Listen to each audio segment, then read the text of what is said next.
معارضة للسلطة كي نسمع الجملة هذه يعتقد أنها مسيرة حزبية أو لأحزاب معارضة للسلطة. هذا ليس فقط ليس الهدف الرئيسي. ما نستعملوا لا في الشباب ولا في المنظمات باش نسجلوا نقاط سياسية. اليوم ما ثماش تونسي على القليلة اللي يحب يكون صريح ما يقرش بأنه الحقوق والحريات قاعدة تضرب، ما يقرش أنه أسهل حاجة اليوم في تونس أنك تدخل الحبس من أجل كلمة، من أجل تدوينة، من أجل رأي، من أجل تزكية، من أجل ترشح تلقى روحك في الحبس.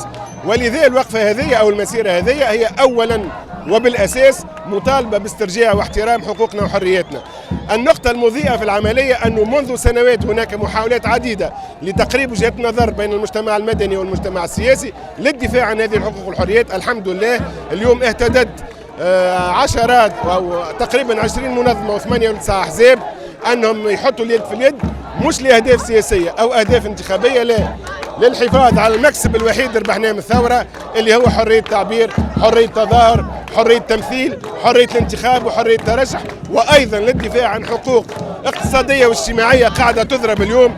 اليوم يتم رفع الدعم، اليوم ما ثماش نقل، اليوم ما ثماش صحة، اليوم الأساتذة النواب يتعذبوا، العاملات الفلاحيات كيف ثم كان الوعود من عند السلطة والواقع يقول أنه حتى بعض المكتسبات الاقتصادية والاجتماعية التوانسة قاعدين يخسروا فيها. صديقي الشبكة دعت كل التونسيين والتونسيات للتظاهر من أجل حقوقهم وحرياتهم. الأطراف المكونة للشبكة واضحة، 18 جمعية و9 أحزاب، هذوما اللي كونوا الشبكة هذوما دعاوا جميع التوانسة. احنا لن نفتش في الضمائر. التونسي اللي يرى أن يلزم يناضل من أجل حقوقه وحرياته يهبط للشارع ويناضل. كان لاحظت حتى الأحزاب المشاركة ما ثم حتى علم حزبي ولا يافطة حزبية، هي مسيرة مواطنية دعت لها الشبكة وهي حق لكل توانسة.